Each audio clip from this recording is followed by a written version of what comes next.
नाज़रीन हज़रात अस्सलामु अलैकुम व रहमतुल्लाहि व बरकातहू। आज हम आपके लिए बड़ा ही दिलचस्प वाक़या लेकर आए हैं।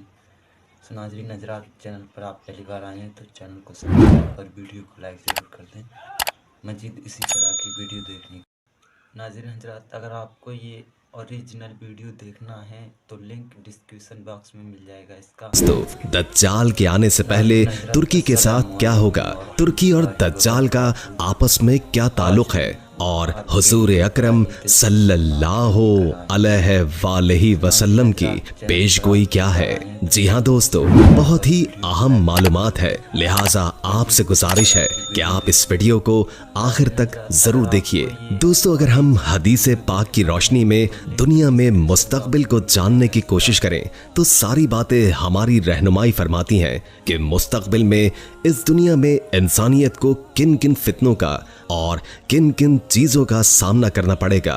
इन फितनों के बारे में हमें हदीस नबवी में वाज़े इशारात मिलते हैं और प्यारे दोस्तों, इन्हीं फितनों में से एक बड़ा फितना दज्जाल है।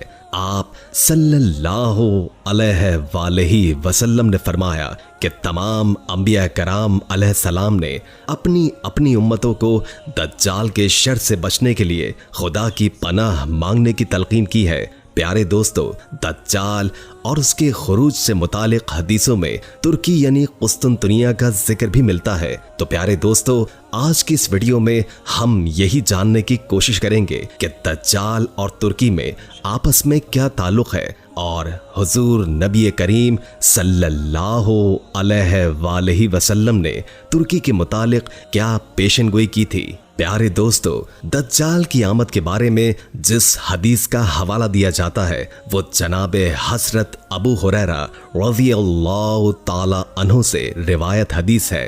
आप सल्लल्लाहु अलैहि वसल्लम ने फरमाया कि जब तक अहले रोम उम्माक और दाबिक में पड़ाव नहीं डाल देते तब तक कयामत नहीं आएगी। उम्माक और दाबिक मुल्क शाम में वाक़े है। जब मदीने से एक लश्कर उनके मुकाबले के लिए पहुंचेगा तो रोमी कहेंगे कि तुम हमारे और उनके बीच में मत आओ क्योंकि ये तो अपने दीन से फिर चुके हैं। तो फिर जवाब में मुसलमान कहेंगे, खुदा की कसम, हम अपने मुसलमान भाइयों को तुम्हारे सामने बेयारो मददगार नहीं छोड़ेंगे। फिर वो उनके साथ जंग भी करेंगे और उनमें से 1/3 पीठ फेर कर जहन्नुम का मुस्तहिक बन जाएगा और 1/3 शहादत पालेगा, जबकि 1/3 हिस्से को रोमियो के मुकाबले में फतह हो जाएगी। फिर इसके बाद मुसलमान कभी इंतशार का शिकार नहीं होंगे। आप सल्लल्लाहु अलैहि वसल्लम ने मजीद फरमाया है तो फिर मुसलमान कुस्तुनतुनिया को फतह कर लेंगे। फतह करके जब मुसलमान माले गनीमत समेटने में मसरूफ होंगे तब शैतान की झूठी आवाज आएगी कि तुम्हारे घरों में दज्जाल दाखिल हो चुका है। तो मुसलमान ये सुनकर वापस अपने घरों की तरफ पलटेंगे तो उस दौरान दज्जाल का नुज़ूल हकीकत में हो चुका होगा। आप सल्लल्लाहु अलैहि वसल्लम ने फरमाया कि दज्जाल मशरक की जमीन में है और वहीं से वो खुरूज करेगा जो कदीम ईरान का हिस्सा हुआ करता था। आपने फरमाया कि बैतुल मुक़द्दस की आबादी मदीने में खराबी का पेश खेमा साबित होगी और मदीने की खराबी जंगों का सबब बन जाएगी और जंगों का इख्तिताम कुस्तुनतुनिया की फतह पर होगा। इस सूरत हाल को देखते हुए दज्जाल के खुरूज पर मुसलमान उसके खिलाफ जंग की तैयारी करेंगे और जब मुसलमान नमाज के लिए अपनी सफ़ों को दुरुस्त करेंगे तो यही वो वक्त होगा जब अल्लाह ताला मुसलमानों की मदद के लिए हजरत ईसा इब्न मरियम अलैहिस्सलाम को आसमान से नाजिल फरमाएगा। दज्जाल हजरत ईसा अलैहिस्सलाम को देखकर ही नमक जिस तरह पानी में घुलता है उसी तरह घुलेगा, यानी दज्जाल शदीद खौफ में मुब्तला हो जाएगा। दज्जाल पर यह खौफ इस कदर तारी हो जाएगा कि अगर आप यानी हजरत ईसा अलैहिस्सलाम तलवार से उसे कत्ल ना भी करें तो भी दज्जाल उनके खौफ से ही मर जाएगा। लेकिन हजरत ईसा अलैहिस्सलाम दज्जाल को कत्ल करके अपनी खून से रंगी हुई तलवार तमाम मुसलमानों को दिखा देंगे।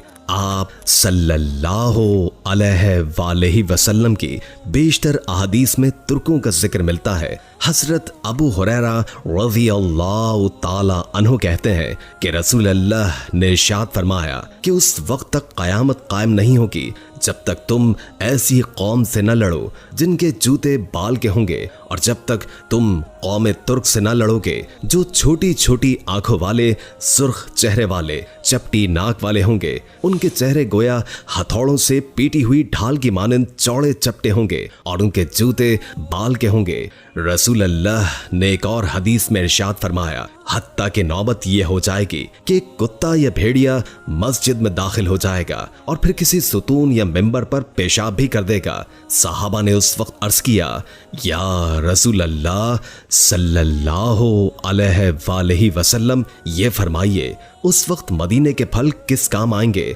आपने फरमाया कि परिंदे और दरिंदे उन फलों को खाएंगे। प्यारे दोस्तों, इस हदीस में प्यारे नबी ने जिन वाकयात का जिक्र फरमाया है वो तरतीब से रुनुमा होंगे। सबसे पहले बैतुल मुक़द्दस की आबादी और इमारती कसरत से उसकी वसत और उस शहर में कसरत से आबाद होना, फिर इसके बाद यसरब यानी मदीना तैयबा का बर्बाद होना, यानी लोगों का मदीना शरीफ में रिहाइश से गुरेज करना और मदीने में जदीद इमारात का सिलसिला रुक जाना। सैयदना अबू हुरैरा रज़ियल्लाहु ताला अन्हु से रिवायत है कि रसूल अल्लाह सल्लल्लाहु अलैहि वसल्लम ने फरमाया, तुमने एक शहर से मुतालिक सुना है कि उसकी एक जानिब खुश्की है और एक जानिब समंदर है? तो सहाबा कराम ने फरमाया, हाँ या रसूल अल्लाह सल्लल्लाहु अलैहि वसल्लम। तो रसूल अल्लाह ने फरमाया कि उस वक्त तक क़यामत कायम नहीं होगी जब तक बनु इसहाक के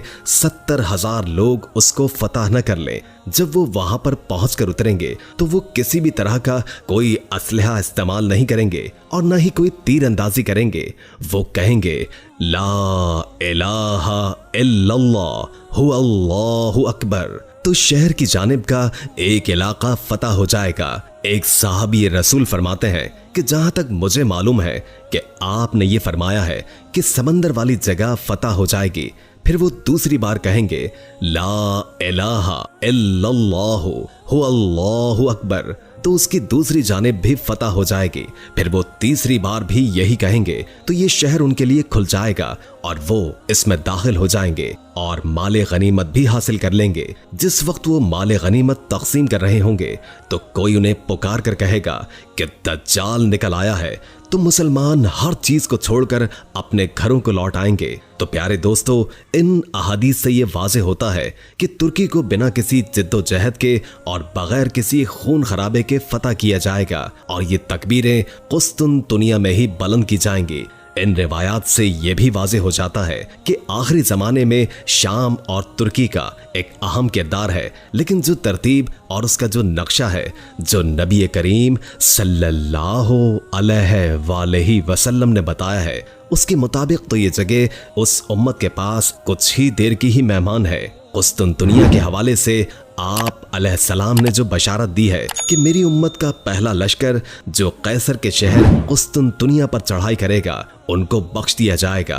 अब्दुल्लाह इब्न उमर रज़ियल्लाहु ताला अन्हु ने अल्लाह के रसूल सल्लल्लाहु अलैहि वसल्लम से पूछा कि कुस्तुनतुनिया और रोम में कौन सा शहर पहले फतह होगा? तो आपने फरमाया कि हर कल का इलाका कुस्तुनतुनिया से पहले फतह होगा। आप सोच रहे होंगे कि ये तो सुल्तान मोहम्मद फातिह की फतह की सूरत में मुसलमानों की किस्मत में आ चुकी है, लेकिन अहादीस तो कुस्तुनतुनिया की एक बार फिर से फतह की बशारत देती हैं। यहाँ पर आप सल्लल्लाहु अलैहि वसल्लम ने फरमाया कि तुर्क 2 मरतबा खुरूज करेंगे और जो दूसरी मरतबा खुरूज करेंगे तो वो अपने घोड़े दरियाए फिरात पर बांध देंगे और उसके बाद तुर्क नहीं रुकेंगे। दूसरी मरतबा कुस्तुनतुनिया की फतह की तरतीब रसूल अल्लाह ने इंतहाई वजाहत से बताई है। हजरत माज बिन जबल रज़ियल्लाहु ताला अन्हु ने फरमाया है कि रसूल अल्लाह ने फरमाया कि बैतुल मुक़द्दस की आबादी, मदीना की बर्बादी, जंग अजीम की शुरुआत हो जाएगी। ये मुआरका शुरू हुआ तो कुस्तुनतुनिया फतह हो जाएगा और जब कुस्तुनतुनिया फतह होगा तो दज्जाल का खुरूज भी होगा। और फिर आपने अपना हाथ हजरत मास की रान पर मारा और फरमाया कि ये ऐसे ही यकीनी है जैसे तुम्हारा यहाँ पर मौजूद होना यकीनी है। अल्लाह पाक हमें हर किस्म के फितनों से महफूज फरमाए, आमीन। दोस्तों हम उम्मीद करते हैं कि आपको हमारी आज की ये वीडियो जरूर पसंद आई होगी। अगर वीडियो अच्छी लगी हो तो लाइक करके हमारे चैनल को सब्सक्राइब कर दीजिए और कमेंट करके अपनी आरा से भी आगाह कीजिए और बेल आइकॉन को क्लिक कर दें ताकि हमारी नई आने वाली वीडियोस का आपको पता चलता रहे। अगर जिंदगी रही तो एक और वीडियो के साथ इंशाअल्लाह हाजिर होंगे। अभी हमें इजाजत दीजिए। अल्लाह हाफिज।